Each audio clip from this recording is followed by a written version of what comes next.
All right. This is the third time I've tried to go live, and each time my Chrome browser has crashed on me. So we'll try it the third time. We'll see if it works. And if not, we're done. We're done, I say. Annalise Peso wrote a post today about a client of hers who's kind of coming and going and in and out and always too stressed to really show up. And I started to write a response and then thought, I hate everything I'm writing. Why don't I just make a video? It's more fun for me anyhow, and we can speak to it that way. So Annalise, hello, good morning. First, thanks for sharing what you have, this vulnerable post. I get that it's a little edgy to put out there. There's a vulnerability just in asking for help. And I really want to acknowledge you for that, because that is the being of coach. You are being coached just by showing up here and asking for some support. It's much easier to kind of pretend we have all the answers, to thrust this over onto our client. Like it's not over here with me, it's over there with my client, et cetera, et cetera. So that's awesome. You're already doing the work. I'm just going to read a little bit of the stuff I see here. So Annalise has said, we've only done a few sessions. It sounds like the contract or the agreement you guys created was for 6 sessions to be taken at any time. Some thoughts on that in a bit. Her patterns have continued to show up, and then they're summarized in an email. And really the email is kind of like, there's a billion things going wrong in my life, and that's why I can't do anything different. That's kind of how I would summarize it. I've included it over here, I guess over in this direction right there on my screen in the comments or in the description here. So let's take a look at this. I'm going to talk about, let's go with your client first, Annalise, and then we'll go from there to you, because there's always work on both sides of the equation. So the first distinction that I'm really present to as I read through this is that your client is really struggling between ownership and victim. This is a classic Steve Chandler. I don't know that he was the first one to create it. I've heard it in a number of places, but really, she's really a victim to everything in her life. And you're probably present to that. You can see it even just if you read through what's going on. All of this stuff is kind of up. All of these, what we would call circumstances. I was meant to be air quotes, not peace signs. Circumstances. She's got a lot of circumstances in her life and a lot of reasons why she kind of has to grind it out.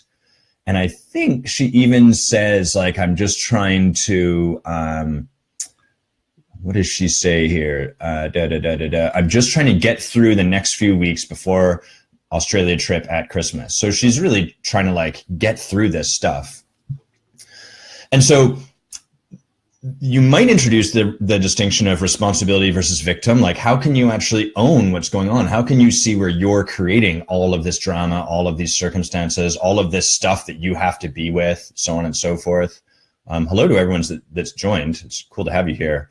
Chrome is being wacky and I can't see anything people write, and I don't want it to reset on me again. So I'm just pretend you're not there. So you might bring to her hey, how can you take ownership for what's going on here? But the problem there is that if you look through her email, you can see the second part, which is that she's totally falling on her sword. So the way she's operating with this is all of this is happening and I suck. And you can see it in some of what she's written, said that I haven't achieved too much of any note this year at this stage. Sorry, not good news in terms of my achievements goals. What else did she say? With apologies for the silence from my end. So it's kind of funny because there's a spectrum, a continuum from being responsible for our stuff. And then on the one side, it's our stuff's happening to me and it's not my fault. And then there's kind of just owning what's going on. And at the far end of the far other end of the spectrum, I guess is how I'd say it, is all of this is my fault and I suck.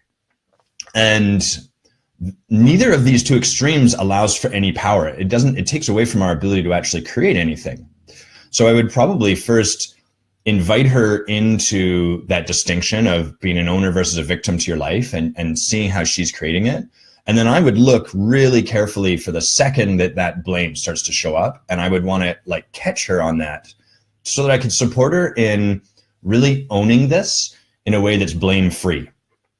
Ownership, in terms of the way I relate to it, is responsibility without blame. Because as soon as we start to blame ourselves or other people, the natural reaction is defensiveness and like pushing away and trying to keep it at distance. And that just prevents us from doing any work around it. And it prevents us from actually creating any kind of shift, because we're busy just twisting the knife in our stomach rather than actually moving beyond and creating something new. So really have her be an owner for all of this that's happening in her life. Have her kind of like almost as if she was a detective or an anthropologist, going out with her logbook and getting really curious and like, okay, how am I creating all of this busyness? Let's have a look at how I'm doing it. And I would also want her to be really present to the blame as she starts to heap blame on it. Keep pointing to the blame, because she's going to do this nonstop. The blame kind of lets her stay in this. There's a comfort to the cycle, and the blame in part lets her stay here. So you have to be on it. You have to constantly like slap her wrist every time she goes for that cookie jar with blame in it. And you have to say, no, look what you're doing. Notice that. Stop that. The second thing is I would want her to, it kind of goes against or counter to blame. I would want her to get clear on the payoff. Like, what is she getting out of this? What's the benefit of all this going on? And clients that are lawyers will typically argue there is no payoff. I'm just crazy, or I just do this. So you're going to have to kind of get beyond that. And then they're going to argue, they're going to try to argue with you about why there isn't a payoff. And your job as coach in those moments is to simply like point to that happening, point to that dynamic showing up in the call and saying, I'm not going to argue with you. I'm simply asserting that there's a reason you've created your life this way. There is some payoff. There is something that is safe about this for you. What is that? Let's actually really honor, let's hold with reverence what you've created. Let's honor that and treat you as like someone who's really powerful. Why do you imagine someone with all of the gifts that you have would create their life this way? What do you think that would be about? I love the way Rich says it, which is that when people show up in a way that doesn't make sense, on some level, it does make sense. And so as a coach, we want to dig down so that we and they can see how this all makes sense. And really what you're trying to do here is get your client to a place where they can just be with they can be with the fact that they are creating this and be with why they're creating it and kind of hold it without blame, self-loathing, judgment. That's the first step to moving anywhere. Before we can leave somewhere, we have to actually be there. You can't leave somewhere that you haven't been. So we have to let our client kind of get settled in there and sit with it. This goes to the challenge with the way you set up the coaching agreement. And I invite you to hear this without the filter of blame. So just to recognize, it sounds like you actually sound pretty clear, like, oh, my mistake. I really want to make sure you're not using this as a sword for you to fall on. But when we do sort of 6 sessions spread out over the course of whenever, a couple things tend to happen. They don't have to. It doesn't have to be this way. But what tends to be predictable, especially for people like lawyers, is that we make coaching, and consequently we make taking on our lives and creating the life we want, something that we fit in when we can fit it in, which is kind of weird if you think about it, right? Like, oh, I'll have a great life. I'll have that life I dream about once I can fit it in. That's okay. Well, that's not the way life tends to work. And we know that's not the way that creating a really good life operates.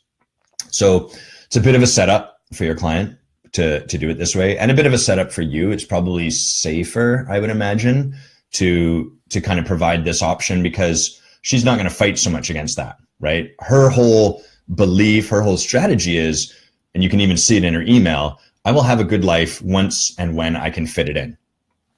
And so the agreement you've created is really just buying into that. So your job, Annalise, as coach, is to stand for something beyond that. So I'm speaking kind of to like in the future now, because with this client, we might do it a little differently now that this is already set up. But in the future, you really want to be clear for yourself why you would have people in some sort of ongoing commitment rather than this particular sort of agreement that you've set up here. The beauty is you have a great learning experience right now to draw upon. Some of the reasons it's so powerful, I believe, to have people in a committed, ongoing agreement is because then coaching doesn't fit in around life as it happens. Coaching happens with life, and it happens regularly with life. And that allows us to be with people when the shit hits the fan, to be with people when stuff shows up. And that's really the gift of coaching. So what's happening here with your client is it makes complete sense. It's perfectly rational, acceptable. It's exactly what we would expect to happen. She's hired a coach. She wants to change things, and boom, life starts happening. And suddenly, like, she needs to push aside coaching or whatever. So what I would do with this client is I would invite her, like I would distinguish this for yourself, and then I would bring it to her and say, hey, I realized first, well, actually, let me take a step back. First, I would just get her. I would just really hear her, get her, understand what's going on, have her felt heard. And then I would probably say, look, I realized, one, we're actually meant to have you here, right? Your life, like coaching happens inside of your life, not outside of it. And so we should be here. This sounds like exactly what happens everywhere in your life. You have something you want. In this case, it's coaching. And life shows up with 1,000,001 circumstances, and then it stops you from having the thing you want. And then I would probably invite her, I don't know how many sessions you have left, but I would invite her like, hey, I'd like to, if you're up for it, set up some really like some ongoing support. Maybe it's just for a month because that's all we've got left. But I want to set it up so that we can make sure you get supported through this stuff, not once all this stuff is done, because that's not really what you're aiming for. It's not what we're playing with, right? And I would probably, I'm just checking in, I think in this circumstance, I might be inclined to offer her some extra sessions, like just as a gift. And the way I would probably bring that is, hey, I got some support myself, and I've been really kind of checking this out and feeling into what's really going to serve you. And I think I might have stepped back a little bit from how powerfully I can serve you by the way I set up our coaching initially. And so I'd like to gift you some extra time, some of my time extra, just so that we can really create something a little more powerful for you, to have you held and supported through this time. I mean, it sounds like right now is the time you need support more than ever before. You've got all this stuff going on. And if she's game for that, great. And then you can actually create something a little more powerfully. For you, Annalise, my hunch would be, you mentioned that you used to be a lawyer. Me too. So what's up, fellow member of the bar? And the trouble is, we know very well this lifestyle. We are very familiar with how challenging it is. As a lawyer, there's so many demands on your time. You've got court time that is like at the whim of who knows what. I don't know how that stuff manages to work itself out, but it just seems that whenever you want to go to bed, that's when you're actually meant to be in court. So there's just like always circumstances external to yourself. It sounds like you've bought a little bit into that. And that my hunch might be that's why the agreement looks the way it does. And the danger in being close to someone, the danger in knowing someone's circumstances is that we can get on court with it. And your job as coach is actually almost to be like someone who stands completely off the court with her.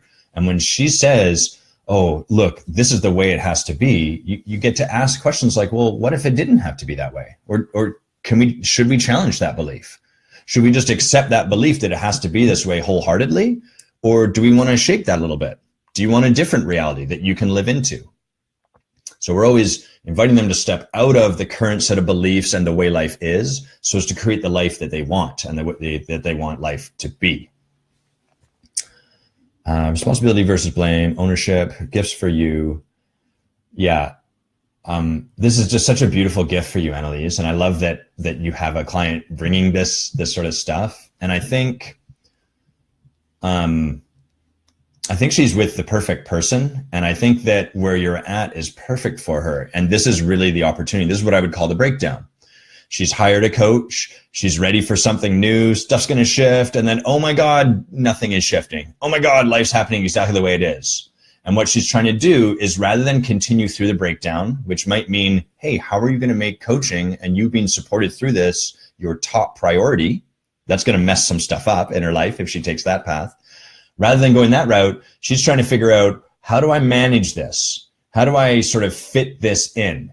And all that really does is it turns the breakdown into just one more problem to sort of solve in the moment and then go back to life as usual, which is really what she's trying to do. Go back to life as usual. And then she'll get some time in Australia where she can breathe. And then she'll come back and life as usual will happen again. And then she'll go on another vacation. So really honoring where she's at and standing for something beyond that.